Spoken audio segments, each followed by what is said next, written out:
Assalamualaikum warahmatullahi wabarakatuh. Kami dari kelompok 7 ingin mempresentasikan tentang rahasia dagang. Sebelumnya, perkenalkan kelompok kami. Saya Silma Krota Ayun, NIM 81114181254. Yang kedua ada Putri Kaila, NIM 81114181256. Dan yang ketiga Nurut Sabhatin, NIM 81114181226. Dan yang keempat Faisal Mutawakal, NIM 81114181268, dan yang terakhir Hilda Bavelinda, NIM 81114191345. Selanjutnya saya akan membacakan tentang pengertian rahasia dagang. Rahasia dagang merupakan resep kesuksesan bisnis dalam berbagai bidang, baik itu kuliner, IT, farmasi, maupun bioteknologi. Rahasia dagang sendiri diatur di dalam Undang-Undang Nomor 30 Tahun 2000 tentang rahasia dagang atau Undang-Undang Rahasia Dagang. Definisi rahasia dagang berdasarkan pasal 1 ayat 1 Undang-Undang Rahasia Dagang adalah suatu informasi yang tidak diketahui oleh umum di bidang teknologi dan atau bisnis, mempunyai nilai ekonomi karena berguna dalam kegiatan usaha dan dijaga kerahasiaannya oleh pemilik rahasia dagang. Yang kedua adalah lingkup perlindungan rahasia dagang. Pasal 2 Undang-Undang Nomor 30 Tahun 2000. 1. Metode produksi, yang kedua metode pengolahan, yang ketiga metode penjualan, dan yang keempat informasi lain di bidang teknologi dan atau bisnis.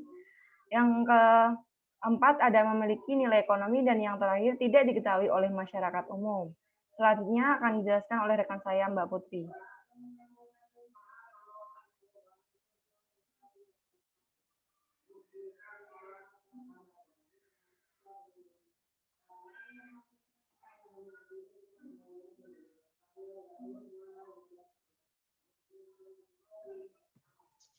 Oke, selanjutnya yaitu ada subjek rahasia dagang.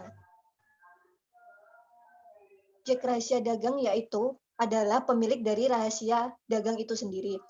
Pemilik rahasia dagang memiliki hak untuk menggunakan dan menyimpan sendiri rahasia dagang yang dimilikinya, memberi lisensi kepada pihak lain atau melarang pihak lain untuk menggunakan rahasia dagang atau mengungkapkan rahasia dagang itu kepada pihak ketiga atau kepentingan yang bersifat komersial. Kelebihan dari rahasia dagang. Alasan atau keuntungan penerapan dari rahasia dagang dibandingkan dengan paten adalah sebagai berikut. Yang pertama, karya intelektual tidak memenuhi persyaratan paten. Yang kedua, masa perlindungan yang tidak terbatas. Yang ketiga, proses perlindungan tidak serumit dan semuanya paten. Dan yang terakhir yaitu lingkup dari rahasia dagang dan perlindungan geografisnya lebih luas.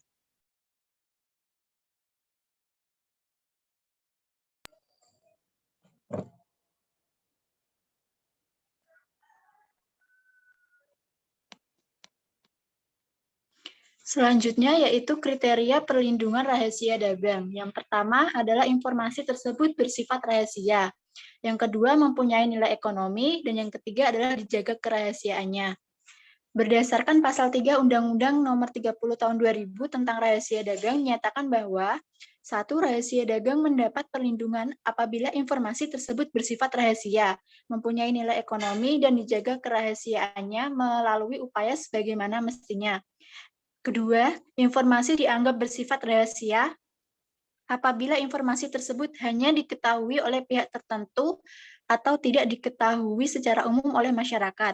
Yang ketiga, informasi dianggap memiliki nilai ekonomi apabila sifat kerahasiaan informasi tersebut dapat digunakan untuk menjalankan kegiatan atau usaha yang bersifat komersial.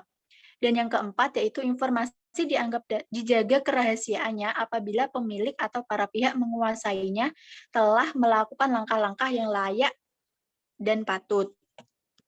Kemudian hak pemilik rahasia dagang. Yang pertama yaitu menggunakan sendiri rahasia dagang miliknya. Yang kedua memberikan lisensi. Yang ketiga melarang pihak lain untuk menggunakan rahasia dagang. Dan yang terakhir yaitu melarang pihak lain untuk mengungkapkan rahasia dagang kepada pihak ketiga.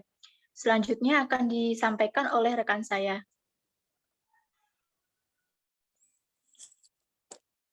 Selanjutnya yaitu pengalihan hak, di mana yang pertama, hak rahasia dagang dapat beralih atau dialihkan.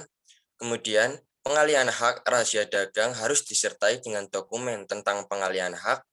Dan yang ketiga, pengalian hak rahasia dagang wajib dicatatkan pada Direktorat Jenderal Hukum Kekayaan Intelektual.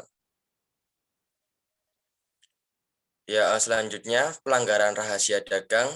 Yang pertama, mengungkapkan rahasia dagang, kemudian mengingkari kesepakatan atau mengingkari kewajiban untuk menjaga rahasia dagang, dan yang ketiga, memperoleh atau menguasai rahasia dagang dengan cara yang bertentangan dengan undang-undang. Selanjutnya akan dijelaskan oleh rekan saya. Baik, dalam hal ini kelompok kami memberikan contoh kasus, yaitu kasus antara PT General Food Industries dengan kedua mantan karyawannya. Kasus ini diawali dari kedua mantan karyawannya yang berpindah tempat kerja di perusahaan kompetitor PT General Food Industries. Kedua karyawan tersebut menciptakan produk yang sama dengan PT General Food Industries. Setelah mengetahui hal tersebut, maka PT General Food Industries melayangkan tuntutan kepada kedua karyawan tersebut. Jaksa penuntut umum menuntut kedua karyawan tersebut dengan pelanggaran rahasia dagang. Oleh hakim, kedua karyawan tersebut divonis dengan alasan melanggar pasal 17 ayat 1 Undang-Undang Nomor 30 Tahun 2000 tentang rahasia dagang. Demikian dapat disimpulkan bahwa yang pertama, rahasia dagang dapat tetap terjaga meskipun perjanjian kerja telah berakhir. Dijelaskan bahwa salah satu langkah awal yang penting dilakukan pengusaha dalam melindungi rahasia dagang perusahaannya adalah dengan cara melakukan pengaturan dalam perjanjian kerja dengan pekerjaannya. Namun, setelah kontrak kerja berakhir, maka tidak lagi ada hak dan kewajiban dari para pihak. Pengakhiran perjanjian atau kontrak terjadi karena habisnya jangka waktu perjanjian. Maka tanggal pengakhiran kontrak atau perjanjian ditetapkan adalah hari terakhir perjanjian ini masih berlaku. Kemudian, setelah berakhirnya kontrak atau perjanjian tersebut, maka para pihak sudah tidak terikat lagi dan tidak mempunyai kewajiban apapun. Yang kedua, perlindungan hukum rahasia dagang setelah berakhirnya perjanjian kerja ini dapat disimpulkan bahwa secara hukum perlindungan rahasia dagang akan tetap terlindungi meskipun perjanjian kerja setelah berakhir karena undang-undang secara langsung melindungi rahasia dagang tersebut. Apabila informasi tersebut bersifat rahasia, mempunyai nilai ekonomis, dan dijaga kerahasiaannya melalui upaya sebagaimana mestinya. Upaya yang dimaksud adalah dengan membuat aturan baku dalam suatu perusahaan yang mana dalam aturan tersebut mengatur segala sesuatu yang berkaitan dengan perlindungan rahasia dagang, baik di saat masih berlangsung, bahkan sampai berakhirnya atau aturan tersebut. Karena dalam Undang-Undang Rahasia Dagang bersifat seterusnya selama rahasia tersebut bisa terjaga kerahasiaannya. Demikianlah presentasi, pemaparan, dan sosialisasi dari kelompok kami. Mohon maaf apabila ada tutur kata yang kurang berkenan. Sekian dan terima kasih. Wassalamualaikum warahmatullahi wabarakatuh.